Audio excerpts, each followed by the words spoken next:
3 to 3A state championships in 2002-2003. Klayton continued his career at Drake University, and he helped Drake to the most successful and I think the most exciting basketball season in school history. 2007-2008.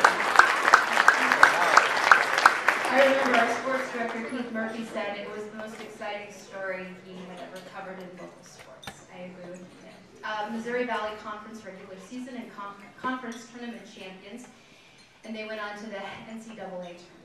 Klayton played in a school record 122 games during his Drake basketball career. He scored more than 1,000 points and 200 three-point baskets. Klayton started working for the Klayton Korver Foundation in 2009, where he oversees the entire foundation as the Director of Operations. KKF began on the streets of Philadelphia working with the city kids in the projects, and the foundation believes that it's the grassroots approach that's the way to enact change. So from Philadelphia to Omaha to Salt Lake City to Chicago and points in between, the foundation is committed to offering opportunity to youths who are disadvantaged and feel hopeless.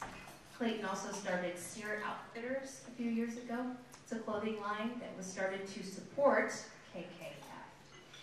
So KKF, as an example, and Seer Group have built 70 handicap ramps in underprivileged neighborhoods, just to give you an example of some of the work that they're doing. They've also established RAIN, which is renewing and inspiring neighborhoods, where they give a facelift to homes in some low-income areas through painting and landscaping. And the bleak urban human statistics of Philadelphia, Omaha, Salt Lake City, and Chicago have become some of the people that the KKF have come to know, respect, and care for. I'm sure we'll hear a lot more of that from Klayton. So please join me in welcoming Klayton Korver.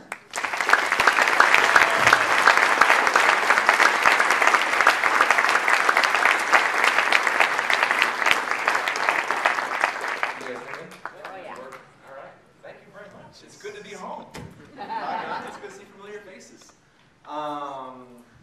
First of all, thank you very much for having me tonight, for inviting me. I'm honored to speak. And what I'm speaking about tonight is very near and dear to me. So with that, one thing I want to say, I love the word mentor, but I like example. It's better for my mind and process. So as I said, examples, I mean mentoring, just so you know. Kind of the way I've always learned best, my dad's a minister, my grandpa's a minister, is through story. So if I can, I like to tell you a story, if that's okay. And so I want to tell you a story about a boy. Little boy, he grew up in a city that was tough. There were riots and gangs. He couldn't go outside without his parents. He just couldn't go outside. It was dangerous. But he grew up in a really, really good family, extended family, great family. And kind of the ones that goes to church on Sundays and on Wednesdays, you know, and morning and night at church, you know, so the whole Sunday was at church. And so yeah, really good family. But what they did that was unique, I think, to a lot of people, or a lot of places, is on Saturdays, they did a community project. And they would go around the city, and they would really simple love. Just love on the city. And there was graffiti all over. Like I said, it was a dangerous city. And they would just paint over the walls and pick up trash. And the gangs would come back, and they tagged the wall again with their beautiful art. And then that boy and his parents and friends in church would come back, and they'd paint over it again. And this went back and forth for years. Finally, the gangs were just like, yeah, I'm going to find a new place to paint. This is kind of annoying, you know? So slowly, a city was transformed and was named a beacon of light. And so this boy watched these things happen, watched his examples, adults in his life, do things. Actions speak louder than words, I know, is a cliche in a lot of places, but here, it's a fact. And so as that boy grew up, there were more examples. It's always said, it takes a village to raise a child. So there's a man, a minister, moved his family across country in faith to a small town, to a church that's needed a shot of life. And that church is flourishing. There was another man, actually a couple of these actually, a basketball coach who committed his weekends and Saturdays, Friday nights with crazy little boys. And for a decade taught them so much more than basketball. Taught them commitment. You know, when you start something, you end something. Things like that. An art teacher who's inspired more than just her students. She inspired everyone that she met that their best could be better. And art students who saw past stereotypes and inner city school, just who needed help, and started an art mentorship program. So that's just a few. There were way more that influenced this little boy as he became a man. But people whose actions spoke louder than words, examples, showed him how to be a man.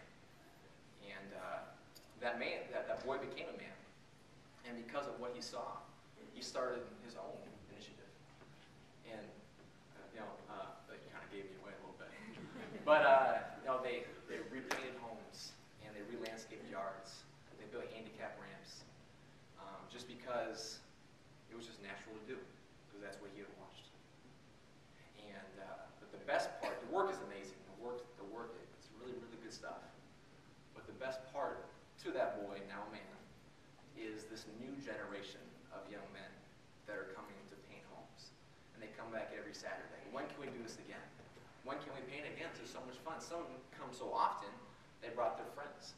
So now the original ones, are like leaders. And they're leading groups of boys as they repaint homes.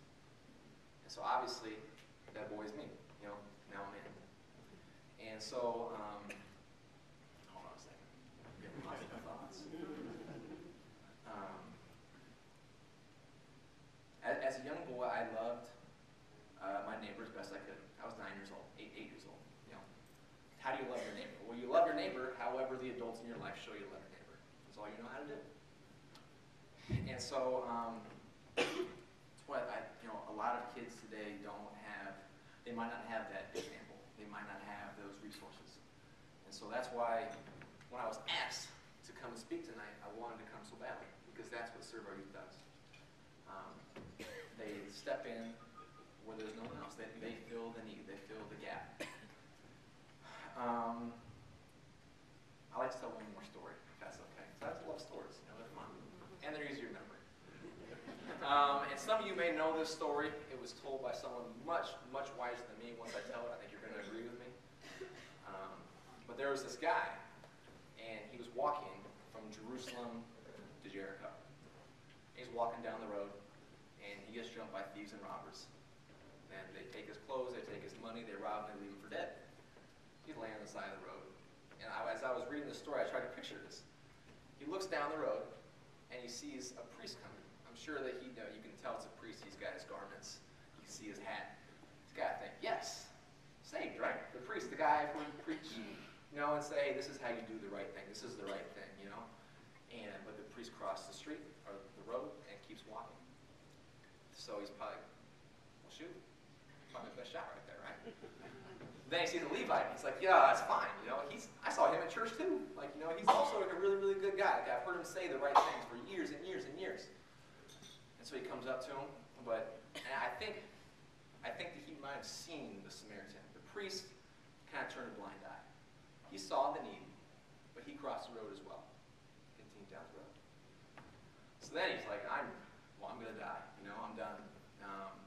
My two best options said no, that I'm not important. Obviously, my life must not be that important, right? Then he sees a Samaritan. Now, from what my understanding is, Jews and Samaritans do not get along. They're not friends. In fact, they probably hate each other. So he sees him, and he probably thinks the Samaritan's going to come and finish the job, And but the Samaritan sees him, and he sees the need, and he acts on it. He has compassion on that man on the side of the road. So he picks him up. Well, first of all, he bandages him, cleans his wounds, and he puts him on his donkey, and he walks on. So then he walks. The man's on the donkey, which I think is pretty incredible because it's a dangerous road.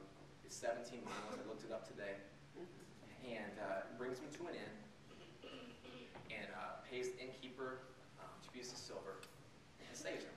I thought more about the story, and I thought, so the man's side of the road, hopeless. I'm not important. My life is not important. This man comes along, the last person I would have thought who would have saved me, and he brought me hope. I am important. which he obviously did not see coming. And so I was thinking about that, and I thought, with a lot of the youth that Serve Our Youth is serving, there are, if you watch the media, they talk about, some school systems are not where they should be. Kids are on their own a lot. All kinds of different reasons for kids to have to grow up faster than they just don't get to be kids anymore. And so who's their example? Well, Serve Our Youth is an example. Serve Our Youth is a Samaritan. Probably not who they thought was going to help them. There's a long list of people who probably helped me out, and they didn't. So therefore, I feel like I'm not important. Like, who I become does not matter, right? But that's why I'm so excited. I got asked to come and speak, because that's exactly what they do. And so it's been a great time of reflection for me, just reflect on who impacted my life. Who are my examples? So I would encourage you to think about that. Like, how did you get to where you are today? And after reading the stories and thinking about the speech, and I'm 27. I look like I'm 20. I know. My mom can vouch for me that I'm 27. She was there the day I came. But I know who I want to be because of who showed me who I should be, and I know who Serve Our Youth is. So you have an opportunity here tonight, to decide who you want to be. So I would encourage you to get involved, and you never know how just a very, like I said, I like mentoring gives me almost a connotation of it's a lot. Well, kids just need examples. You just got to show them. Simple minds, Like when I had a math problem, I read the example. Oh, that's how I do it, right?